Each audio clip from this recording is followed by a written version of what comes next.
Hi, I'm Candice Malcolm, and this is the Candice Malcolm Show. Welcome to the podcast. Thank you for joining us today. We've got a great show lined up for you today. So yesterday on the podcast, we talked about Mark Carney, the former central banker, and I predicted that he would become Canada's next prime minister. Now, I know that's not what people want to hear. Everyone thinks and everyone wants Pierre Poilievre to be Canada's next prime minister. Poilievre recently did an interview with Jordan Peterson, and the YouTube headline was Canada's next prime minister. But that's not actually true. Given what has happened and unfolded in the last few weeks here, we know that Pierre Poilievre won't be Canada's next prime minister. Whoever replaces Justin Trudeau as the leader of the Liberal Party will be. It's sort of a fun little flaw in our political system, which means that the person who will become our prime minister is whoever the Liberal members vote. And that person will just automatically become prime minister, take over the party. And at this point, all signs are pointing to Mark Carney as the person who will likely get crowned the next prime minister. Now, of course, Mark Carney does not hold a seat in our parliament. He has never been elected by anyone for anything. So we might face a situation where we get our first unelected prime minister, and how fitting that it's someone like Mark Carney, a member of the global elite, a proud WEF board member. Of course, we've had other situations in our history where we've had prime ministers who have replaced their party leader and stepped in, most memorably Kim Campbell, who replaced Brian Mulroney and took over just to get decimated in the election back in 1993. But at least Kim Campbell, say a lot about her. One thing that at least she was an elected member of parliament. At least somebody had elected her, the people of Vancouver Centre. But Mark Carney hasn't been elected. He hasn't been elected by anybody. Now, it's kind of interesting to have someone like that might become our prime minister without any kind of a political mandate, without any kind of legitimacy as prime minister. I've seen a lot, been reading a lot recently online, people making dark predictions, speculating that, hey, maybe this guy will try to extend his power, have some kind of a power grab where he tries to, I don't know, make a deal with Jagmeet Singh, invite Jagmeet Singh to be part of his cabinet or merge the two parties. So rather than Jagmeet Singh following through on his pledge, where he said that he would immediately call an election, that he would immediately vote against the Liberals the next time the Parliament was in session. Who knows, maybe Mark Carney will be able to make some kind of a deal where rather than having election right away, we might have to wait until October or set election date. But wait, there's even more fine print there, and that is that Canada doesn't really have set election dates. The October 2025 date is written out in Elections Canada Act, but that's legislation that can be changed, and our Constitution doesn't actually require an election only every 5 years. So it's possible that he could extend even further. This is all just sort of speculating, but it is just when you thought that the dystopian nightmare of this Liberal government was coming to an end. The reality is it might just be the start of the next chapter for Canada. So I'm really pleased to welcome a guest here to talk much more about this. I'm joined this morning by Keean Bexte. Keean is an Alberta journalist and editor-in-chief over at the Counter Signal. Keean, good morning and welcome to the show. Thanks for having me, Candice. Yeah, right on. So, Keean, what do you make of Mark Carney, his appearance the other night there on The Daily Show with Jon Stewart, and the fact that, if he's running, I think all signs are pointed to him being the next Prime Minister of Canada?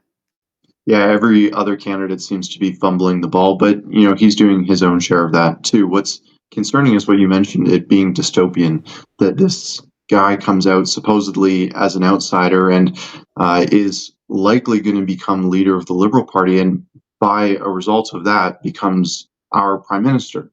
I'm not a member of the Liberal Party. I don't think you are, and I don't think the majority of Canadians are, and they certainly haven't cast a ballot for Mark Carney, yet he's going to have the opportunity to govern a G7 country just because the Liberals chose, Liberal insiders chose him. So when he bills himself as an outsider, that's even more hilarious, right? Like Justin Trudeau's closest allies are aligning himself with him on the back end of his campaign. So him calling himself an outsider is the biggest joke of all, I think.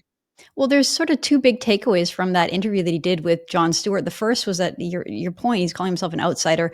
Everybody knows that he's been advising Justin Trudeau for the last 5 years. And even before that, he was running the Bank of Canada, right? So the person who's in charge of printing our money and making our monetary policy, not exactly an outsider. He had that role in the UK as well. So really like a power broker. The other interesting thing that he said, and I want to play this clip, is Mark Carney accused Pierre Poilievre of seeing opportunity in tragedy. I think this is a bit of a revisionist history, right? Because with the WEF, with these sort of global elites, the whole time during COVID, they were talking about the opportunity of COVID as a way to change the entire economy and roll out this whole new green New Deal and green infrastructure. And yet, here he is accusing Pierre Poilievre of doing the thing that he did. So let's play this clip of him talking about Pierre Poilievre. There is a type of politician. You have a few of them here in the United States. I think we just Stop it. Yeah. They had a lot in and around Brexit. Yes. And we have Mr. Poilievre. In Canada, a type of politician who's, tend to be lifelong politician. Really? Tend to worship the market. They've never actually worked in the private sector. Right. And they see opportunity in tragedy, like you just had with the California fires, these horrible fires. Correct. And they see opportunity in tragedy to push an agenda that, here's one they prepared earlier, right. and they fit it in. And so whether it was Brexit, here often, the starve the beast type approach.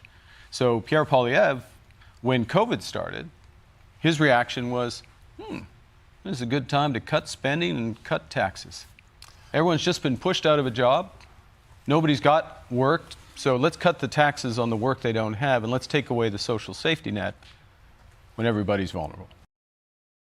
So I can't get over the fact that he accused Pierre Poilievre of seeing an opportunity in a crisis. This is Mark Carney. Okay, let's go back because it's not that hard to find this stuff, right? Back in 2020, Mark Carney wrote an op-ed in The Guardian saying the world must seize this opportunity to meet climate change.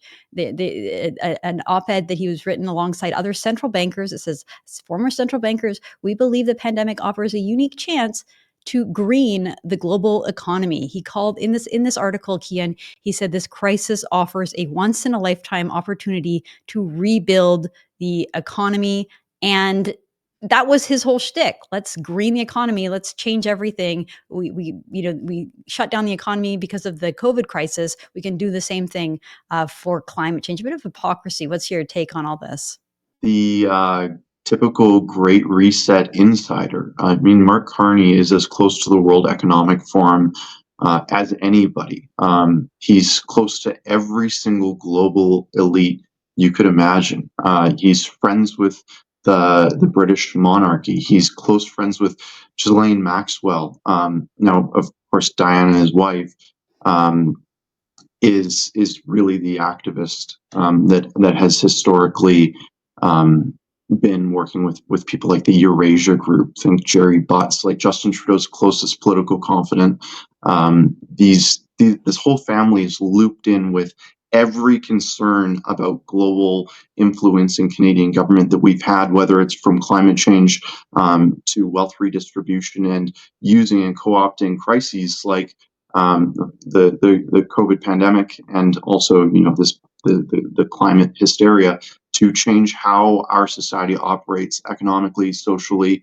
He's built right into it all with everyone that he knows, and now he's using this opportunity, as you mentioned, as it's a perfect moment for him to seize power and start governing how he and Klaus Schwab and all of his friends in Davos have wanted Canada to be governed for a long time. It feels like a perfect storm, right? It's like you have these sort of dark, shadowy forces, and I get that they will accuse people like us of just being total conspiracy theorists, and any complaints about WEF and what these global elites say and do is just for cranks and tinfoil hat people. But the reality is they themselves say it. They say it openly. They're very proud about the fact that they believe that climate change is such a crisis that we have to ban soccer moms from driving SUVs, or we have to find a way to change people's lifestyles, like these global elites in Davos flying in on their private jets. I mean, it's all cliche, but it's actually true. And you can find clips over and over again of Mark Carney talking about this kind of out in the open. It just seems like a villain. It seems like it's written straight out of Central Casting. This guy coming in, kind of a smooth talker. He looks like a banker, but I don't know, maybe we're overlooking his charm. I don't know. I don't see it personally. I see a Michael Ignatieff 2.0, like a stiff, unlikable banker. But he was getting a lot of cheers on the Daily Show. I don't know if that's fake or real. Do you think that this person, Keean, will appeal to Canadians? Well, let's be clear. Cheers on the Daily Show are fake. Those people are pre-selected liberals who are going to cheer for whoever Jon Stewart tells them to cheer for. And when it comes to his legitimacy, whether or not people are going to, go along with it in Canada, who knows?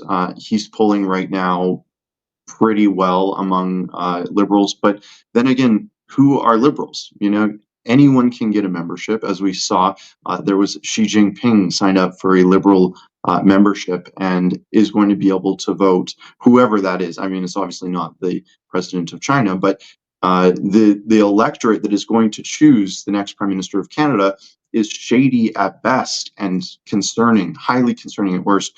I mentioned Xi Jinping. There's actually an election process for him that gets local representation to choose who the president of China is through the National People's Congress in China. I mean, I'm not saying that the dictator in China is this super liberal democratic figure, but there's comparisons to be drawn that Liberal Party insiders are going to select our prime minister. Yet we like to pride ourselves in being this democratic country, but the shady electorate that chooses who has executive control of our country, us not knowing who that is, what makes it up, and frankly, non-citizens being able to join in and choose that, it is so concerning to me that this isn't even a Mark Carney issue for me now. It's a systemic issue with the Liberal Party that I'm concerned about.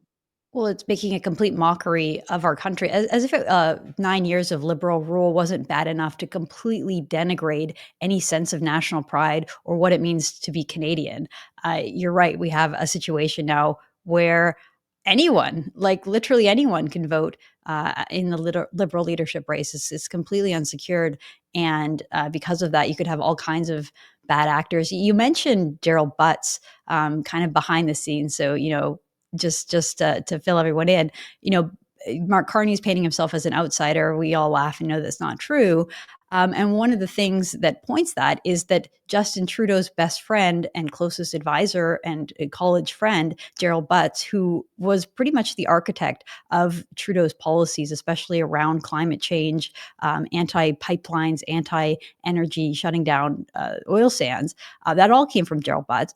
And we now learn that Gerald Butts is working for Mark Carney. I want to play this clip, Keean, and get your reaction to it. Kevin O'Leary was on Power and Politics on CBC with David Cochrane the other night and mentioned this, and watch the CBC host here bend himself into a pretzel to try to defend Gerald Butts here against Kevin O'Leary's claims. Let's play that clip.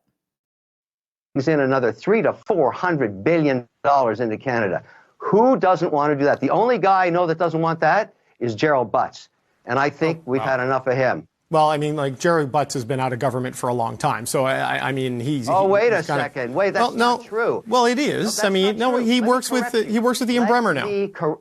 Let me correct you. When there was a majority mandate by Trudeau, and he had it in the first mandate, Butts put all the policy in place. Sure. Danielle Smith had to litigate that policy in October 2023 to get me to bring back $70 billion into Canada. Okay. Gerald Butts is the antichrist of Canada. Oh, okay. Well, look, Mr. Butts is a private citizen now. He's not in public life. He does not control the government. He hasn't been since. So anyway, but I want to move on. Wait a second. Isn't he backing the Liberal leadership right now? Didn't I hear Carney is going to bring him in behind him? Well, that's an unholy union. Okay. All right. Well, look. An unholy union. I would agree with that. What are your thoughts? Yeah, I think Kevin O'Leary hit it out of the park. Gerry Butts has never left government. He's been working for the Eurasia Group.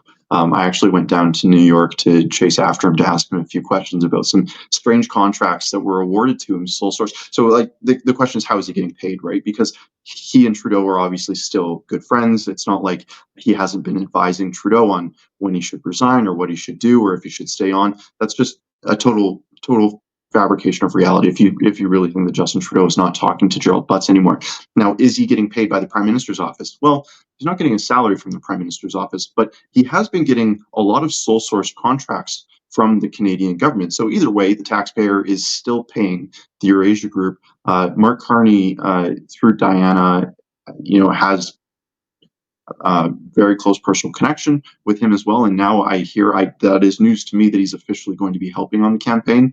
But again, not really a surprise because he is the continuation of Justin Trudeau. He is the brains behind Justin Trudeau. Justin Trudeau wasn't running the government for the last 9 years. He's had people behind him. And now those people have realized that the puppet that they've been using isn't really popular, so they want a new puppet.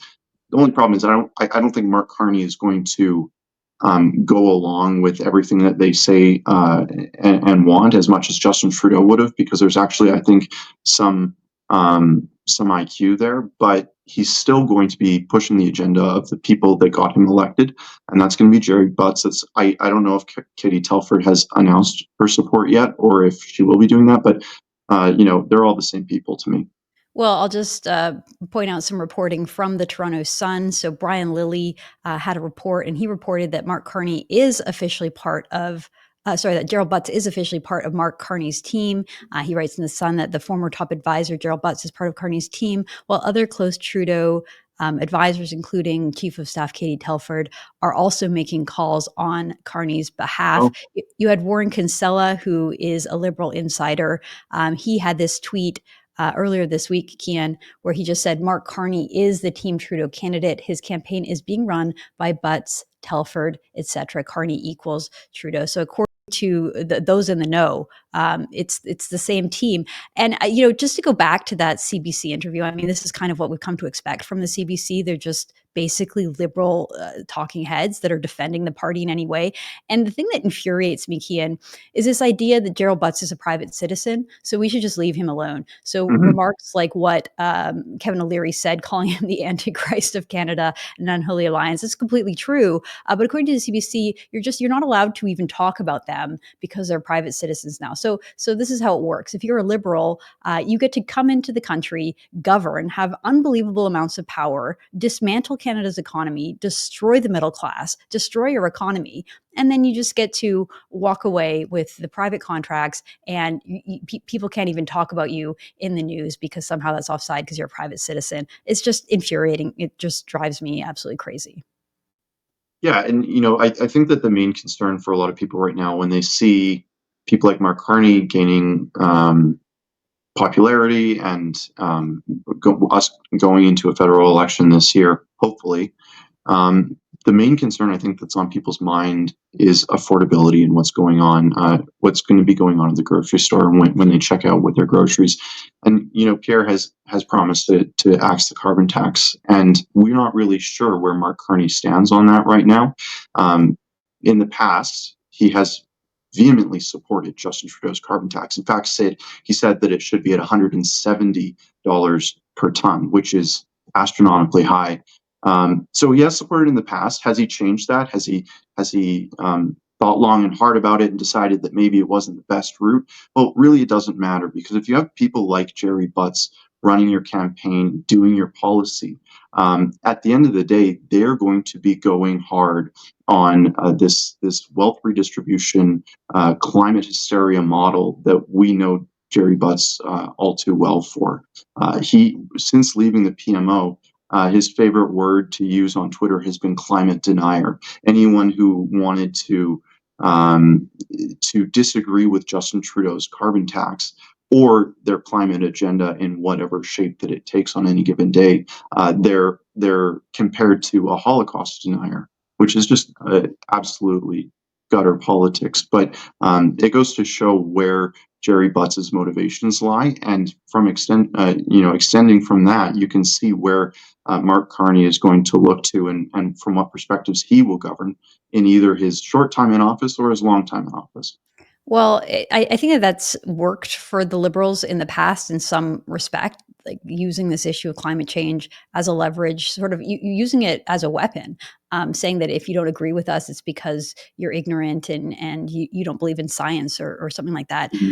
I feel like times have changed, Keean. I don't know that argument holds water anymore. I think when we're facing an economic situation like we are, where inflation is out of control, you can draw a direct line from inflationary policies to Mark Carney in his roles as the governor of the Bank of Canada and then the governor of the Bank of England, printing money, spending, borrowing. We're just dealing with so many real problems in our economy, whether it be mortgages, cost of groceries, a rampant crime that has come from mass unchecked immigration. I feel like climate change is like a luxury issue, and it's just not top of mind for Canadians. Can you see any scenario where that changes? Like I said, people are concerned about how much their groceries cost when they check out. And you're right about it being a luxury issue. But people like Gerald Butts, we can't underestimate the rhetoric that they use and the means that they have to influence public opinion. They are going to be interested in this topic because it's worked for them in the past. They've had a few of these like niche issues, right? Like calling everyone that disagrees with them racist. Saying that if you don't agree with the carbon tax, then you're a denier, and every hurricane and fire that has ever happened is a result of you personally not wanting to pay more taxes, which it has been compelling to accessible liberal voters in the past. But now these accessible liberal voters, and even young people, especially young people, who you would think would be the most motivated to hear the message of the liberals because they have the longest future on this planet, they're not really listening anymore. In the same way in the United States as record numbers of young people voted for Donald Trump, we're seeing the same polling in Canada that young people are actually supporting the Conservatives in really numbers that have not been seen in my lifetime. So this, who knows what will happen over the next few months, right? Anything can happen, especially once the writ drops. Poll numbers are just going to start going crazy. And we have no idea how things are going to turn out and really what the ballot box question will be. Pierre wants that to be the carbon tax, but maybe Mark Carney can pull something out of a hat. Yeah, well, okay, I'll just give a quick update to the audience on the Liberal leadership race. So we heard yesterday that Francois-Philippe Champagne will not be running. He sort of teased his idea that he might be running. Turns out he's not running. I don't think anyone cares or anyone thought that he stood a chance. Christy Clark, who at some point kind of seemed like she could be a front runner. It seemed like her campaign was picking up steam until she did that disastrous interview on the CBC last week, caught herself in a lie, a stupid lie. Like, I don't understand why you'd lie about whether or not you were a lifelong member of the Liberal Party or not.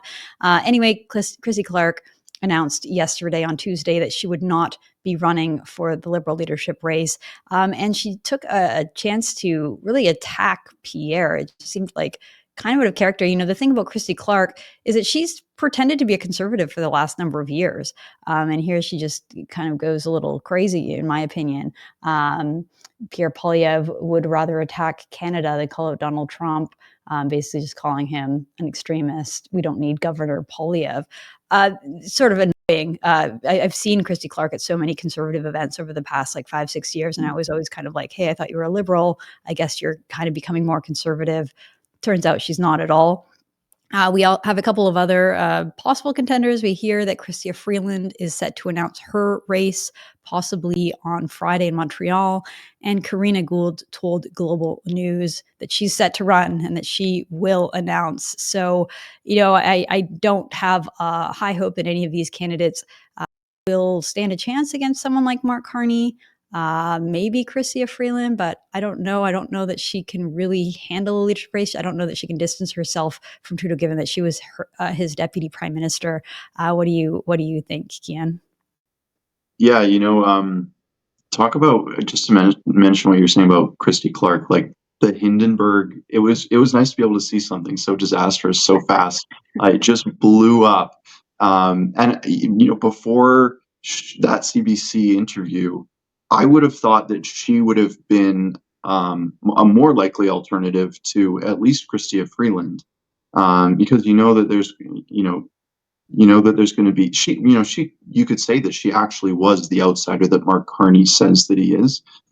It was a bit of a mask off moment for her when she started lying like that, though, because I've been to the same conservative events as you, and we've seen Christy Clark there. But it's got to be a little vindicating for people like John Rustad in BC and his upstart BC Conservative Party to know that, yeah, really there hasn't been a Conservative Party in British Columbia in all this time, including when the Liberals, who build themselves as the de facto Conservative Party while they were in government before the NDP. There hasn't really been a Conservative option there in a long time. But it's part and parcel for Liberals to lie, so it's not a surprise that Christia was, or not Christia, I'm sure Christia as well, but Christy Clark was caught in a lie. We'll have to see how it turns out for the people that actually stay in the race, because it has not been going well for most of these candidates, and it's great to see. When, as I'm sure you know, as a publisher of a Conservative outlet, I was concerned when Trudeau was leaving that we were going to lose our biggest target, our biggest content generator, because he was making so many mistakes. But in fact, now we just have a ton of smaller targets to go after because of all of their lies, just building and building and building. And you mentioned Karina Gould running as well, which is sad a little bit because she's not even going to win her own riding. So if she wins the leadership of the Liberal Party, which I don't think that she will, because she's not really a inspiring candidate, and I don't think has the machine behind her to actually win, she would just lose in her riding. She would have to kick someone out in Montreal to run there if she actually wanted to be in the House of Commons. So really, this is shaping up to be a race between Mark Carney and Chrystia Freeland. Will Chrystia Freeland, having exited stage left to Justin Trudeau's from Justin Trudeau's cabinet just a week before it blew up, be enough to separate her from his record? At the end of the day, both of these candidates share the burden of Justin Trudeau's record, in my opinion. Mark Carney can't get away with it. He's been advising Justin Trudeau for so long. He now has Justin Trudeau's advisors advising him on how to run. And Chrystia Freeland, as you know, if you saw Justin Trudeau's resignation speech, he was saying, she's been involved in every decision that this government has made, and I'm really great friends with her. It was sort of like the hug of death to give her as he departed, which I'm sure was intentional. Both of these people wear the disaster of the Liberal Party that Canada has had to deal with over the last 9 years in differing ways and in different amounts. But at the end of the day, neither of them are going to be a good prime minister. But as you mentioned earlier, one of them will be. Whether it's Mark Carney or Chrystia Freeland, there is going to be a prime minister before Pierre Poilievre, assuming he wins. And the fact that it's going to be an unelected person from a shady constituency that we don't actually know the electorate from, that's got to be concerning to every Canadian.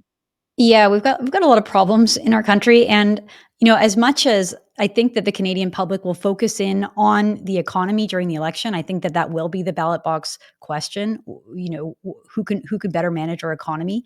Look at the disaster that Liberals have created here, and I think things are going to get a lot worse, Keean, on January 20th. I think that Donald Trump, just based on what Danielle Smith said after her meeting at Mar-a-Lago and her discussion with reporters on Monday morning, where she said that the tariffs are coming. There's not going to be any carve-outs. It's going to be across the board on day one of his first executive orders. I think that if anything, that might be helpful to the Liberals to say that they're maybe the ones that have to negotiate with Donald Trump. Regardless of what happens, it won't be Pierre Poilievre and the Conservatives down there negotiating. It will be Justin Trudeau and the Liberals and whoever replaces Justin Trudeau. What do you think? First, what's your prediction? What do you make of it all? What do you think is going to happen after these tariffs take place? And what do you make of incoming President-elect Donald Trump? Yeah, the Donald says a lot of things, and what he actually does tends to be slightly different. He does follow through, but the shape of these tariffs might be different than what a lot of Canadians are expecting. Certainly, the Premier of Alberta has been putting in the legwork to make sure that it's not a complete disaster come January 20th. Look, Canadians should be scared. Donald Trump does not respect the administration of Canada. The fact that he's just joking, or maybe he's serious about Justin Trudeau being a governor of the 51st state, whatever your position is on becoming un-American, you should be disappointed that our Prime Minister has not been able to command the respect of his peer. Justin Trudeau and Donald Trump are peers, and Donald Trump knows that Justin Trudeau is a joke. By extension, the Liberals and their leader, their current one and their future ones that hold the bag for him, are responsible for every tariff that is put on this country in whatever form they are put on this country. It's not coming out of the blue as much as I think the Liberals would want us to think. It's because they're seen as weak that this is happening. So, as I mentioned, Danielle Smith went down to Mar-a-Lago. Hopefully, what she says that the tariffs are coming following that conversation. So I hope that she has actually been able to move the needle a little bit. I think that it would be a huge win if energy exports were exempted from that tariff, because these tariffs, they're going to hurt Americans as much as they would hurt Canadians. It is just raising taxes on both the seller and the purchaser of goods. So nobody's really benefiting there. And the prices at pump of American states that rely heavily on Canadian bitumen it's going to be a sticker shock for sure. So if energy prices could be exempt from these tariffs, that would be a huge win for Danielle Smith. She was Liberals were really angry that she went down there to speak with Donald Trump, which is a joke because, of course, Justin Trudeau went down there to kiss the ring a while ago, and it didn't work out well for him. So it's only fair that Danielle gets her time to actually try and protect Albertan businesses that are going to bear the huge cost and burden of Justin Trudeau's foreign policy failure here. So energy exports, if they could be exempted, that would be great. I think tariffs are coming one way or another, and hoping on a goodwill change of heart last minute is a fool's errand, and it will result in disaster. But because Justin Trudeau's cabinet has been completely AFK, and because Justin Trudeau has been spending most of his time doing reputational media rehab tour down in the United States and not actually doing their jobs, Canadians are going to be the ones left holding the bag of these failures. And I don't think that any incoming leader carrying the Liberal Party standard is going to be able to recover from the sheer anger that Canadians are going to throw their way when these tariffs come and businesses start closing down. It's kind of a convenient scapegoat, though, right? Like, I think you're completely right that this policy and the potential tariffs are 100% the fault of Justin Trudeau. He was seen as weak. He spent the last Trump administration just basically mocking and putting down Trump every chance he could, including Chrystia Freeland, who went down to Washington for NAFTA talks and couldn't resist speaking on an anti-Trump panel the night before the negotiations, which the NAFTA negotiators took note of that. They noticed and they remembered that.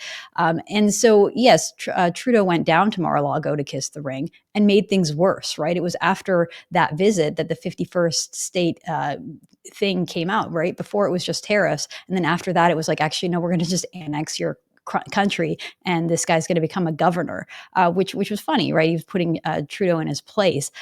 Danielle Smith went down there and looked like she was actually building inroads. Like, I saw that as diplomacy, and I could see why it would anger the libs. It seems like they just the government, the left, the establishment in Canada doesn't have a good answer. They don't have a good strategy to deal with Donald Trump. And hearing some of the things that are being floated, Keean, like the idea of a possible energy embargo against the United States, which Melanie Joly wouldn't rule out when she was asked about it. I got to play this clip of the press conference with Danielle Smith, where a reporter asks her this question, and she just puts these Liberals in their place. Let's play this clip.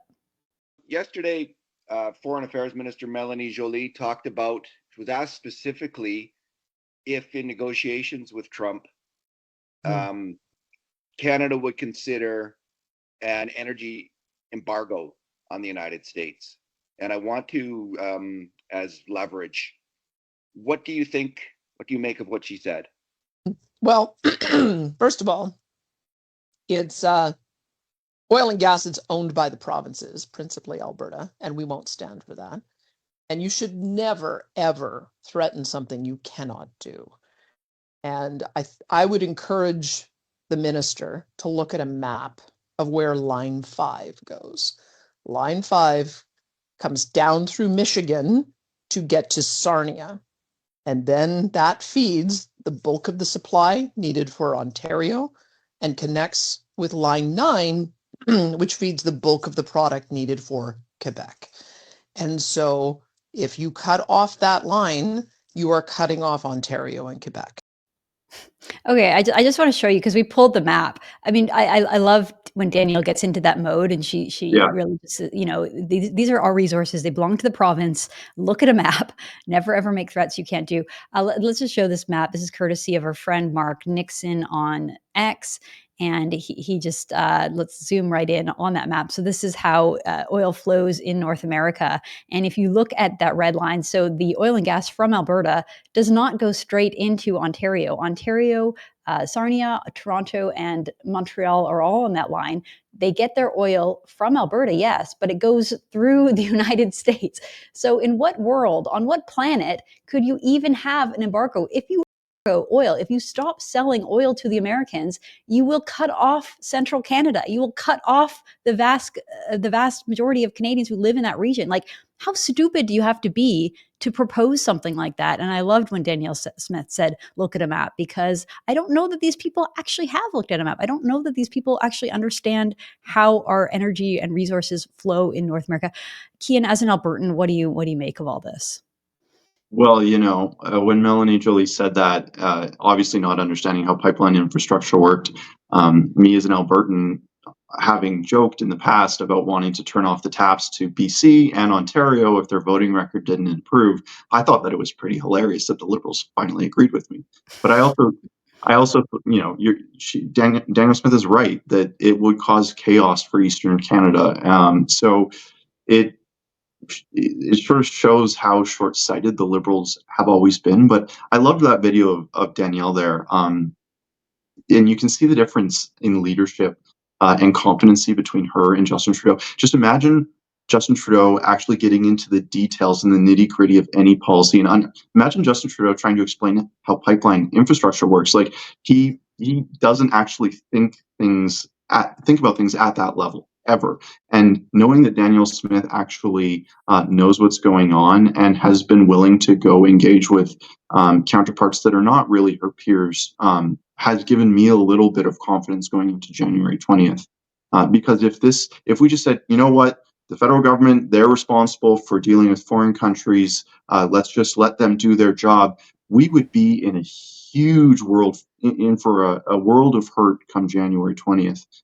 If nobody had gone down there to at least share our side of the story and try to build inroads and build a friendship. As you mentioned, Justin Trudeau has only made things worse with Donald Trump. And it even goes to when he was saying that Kamala Harris should have won because that's what would have been good for progress if the woman candidate won, which is just so hollow to think that that's how these world leaders actually operate.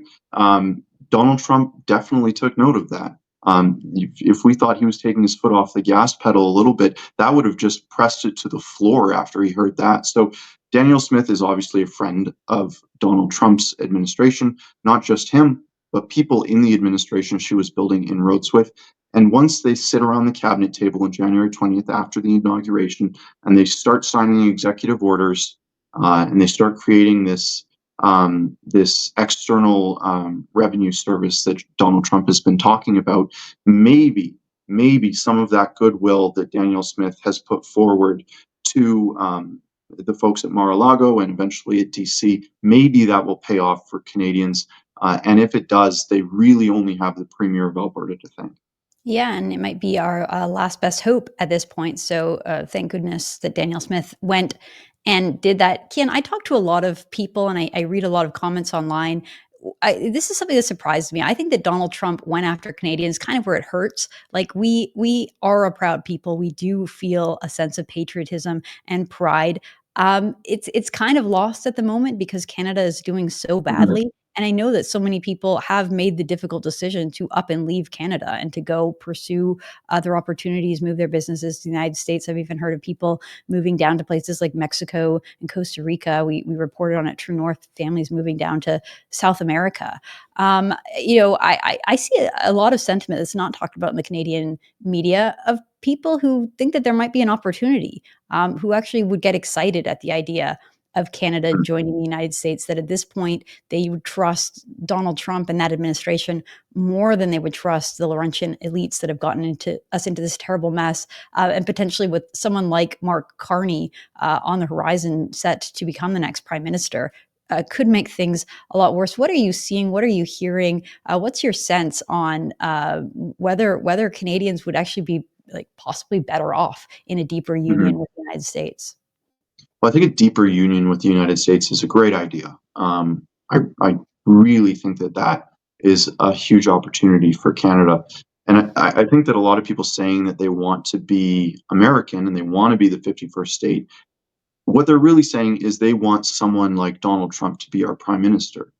Um, there's some pros to being American, right? They have a First Amendment, they have a Second Amendment, they have a constitution that protects the individual liberty of the person. We don't actually have an equivalent. The Charter of Rights and Freedom in Canada is an invasive and ineffective document that doesn't actually protect landowners, it doesn't protect speech, and it doesn't protect firearms rights, along with a ton of other very important things. There's some protections in it that Americans don't have, but by and large, the American Constitution is better than the Canadian Constitution. So people want that, but they want someone like Donald Trump to be their leader. But becoming American comes with a lot of baggage as well. The amount of three-letter organizations that they have regulating things in the United States that would immediately come and have jurisdiction over Alberta or whatever province permutation comes and joins the United States, they would then have jurisdiction over that. And it's a lot of red tape to just assume. Just having a First and Second Amendment doesn't really make that worth it. The logistics of becoming a new country is absolutely insane. But like I said, I think it really is just them saying, wow, we have terrible leadership here. Americans are getting good leadership. We want that. Would they be saying that, though, if Barack Obama was about to be the president of the United States? I don't really think that they would. If Joe Biden had won a second term, would they be saying that? If Kamala Harris had won, would they be saying that? The answer is no, they wouldn't. They want someone like Donald Trump to be our president. And in 5 years, Donald Trump is not going to be president anymore. In fact, it's likely to be a Democrat if trends continue, that historical trends in the United States continue.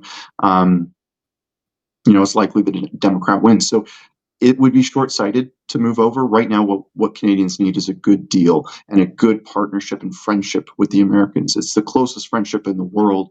It's the most economically productive friendship in the world.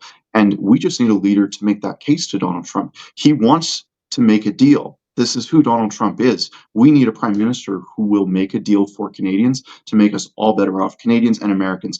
We're the closest countries in the world, and we deserve better than the leadership that we've had between Joe Biden and Justin Trudeau over the last 4 and 9 years, respectively. And one side of the border is fixing that problem come January 20th. Canadians just need to make the same change. Yeah, and sooner the better. I completely agree, and I appreciate what you just said. There's two things that sort of excite me and really made me interested in the sort of Donald Trump movement that was different this time around than it was back in 2016.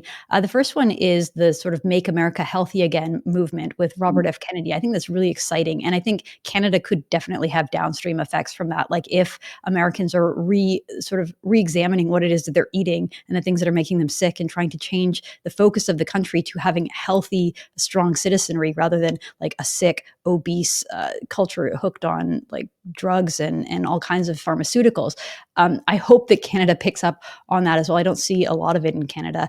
The other thing, Keean, is immigration. And I think that the United States and Canada both need incredibly hawkish immigration system. And when I see Donald Trump coming in saying, I'm going to secure the border, I'm going to close the border, we're going to mass deport illegals, I don't hear that equivalent on the Canadian Conservative side. And I think it's just absolutely necessary. Like we've reached a point, especially in the GTA, it's kind of hard to describe how different it feels in Toronto, how much you just don't feel like it's Canada anymore. And the crime, the horrendous crimes like carjackings and home burglaries. Honestly, I can't imagine anything more terrifying than armed men coming into your house in the middle of the night. Like it's just unbelievable the things that are happening in Canada right now. We don't necessarily even feel safe and protected.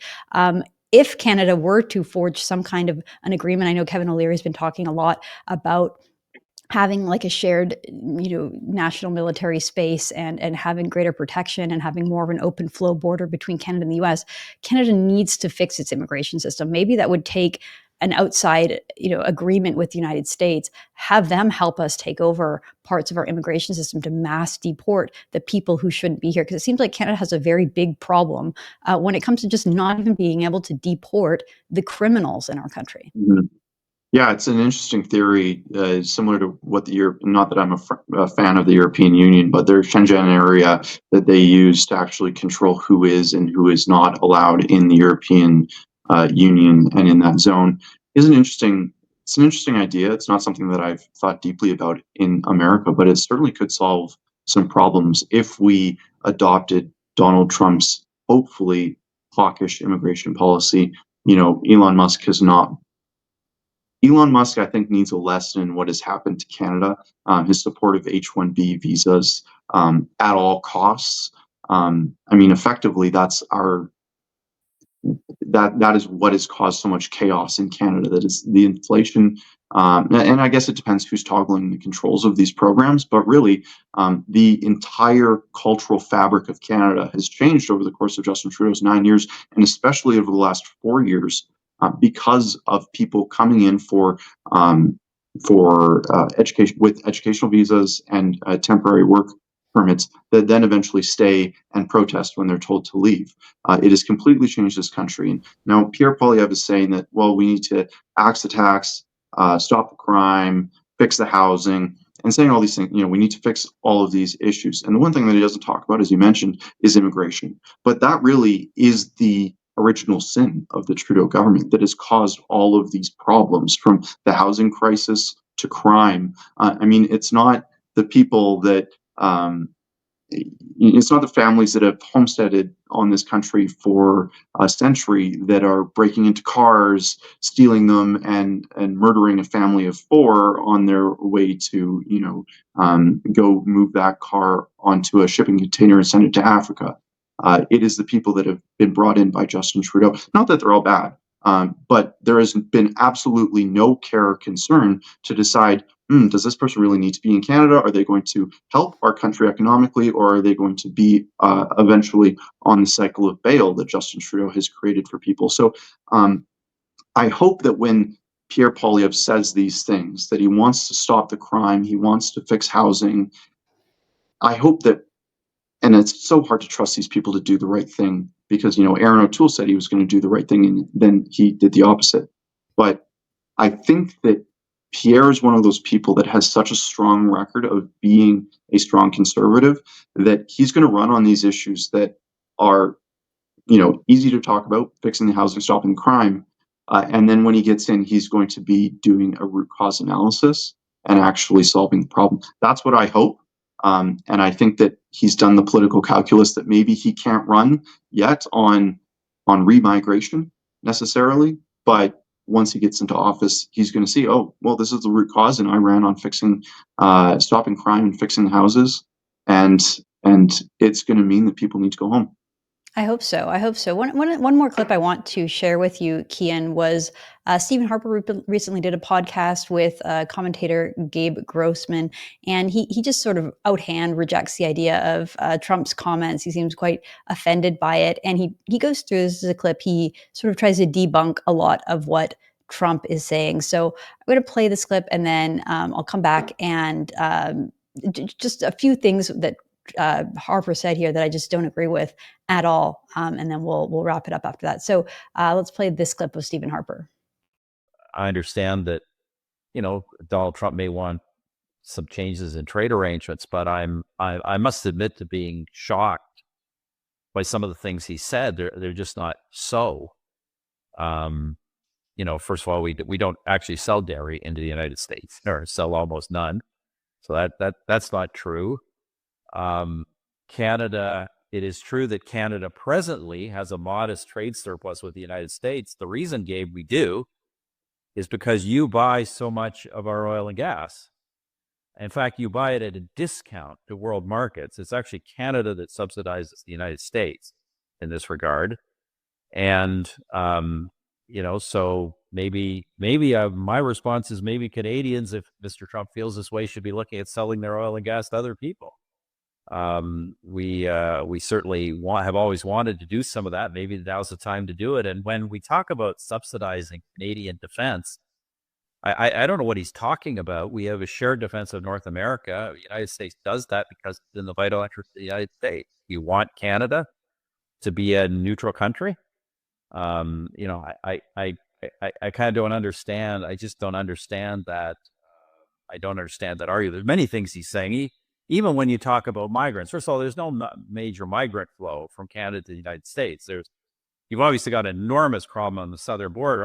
By the way, I'm completely sympathetic with Donald Trump's position on this. I thought the policy of open borders of the Biden administration was disgraceful. I mean, I think it was a violation of President. I know Joe Biden personally. I like him, but it was a violation of his fundamental duties to the country.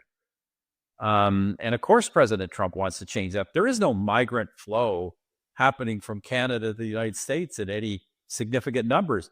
And I'm going to tell you right now, drugs, guns, crime, most of those things flow north, not south.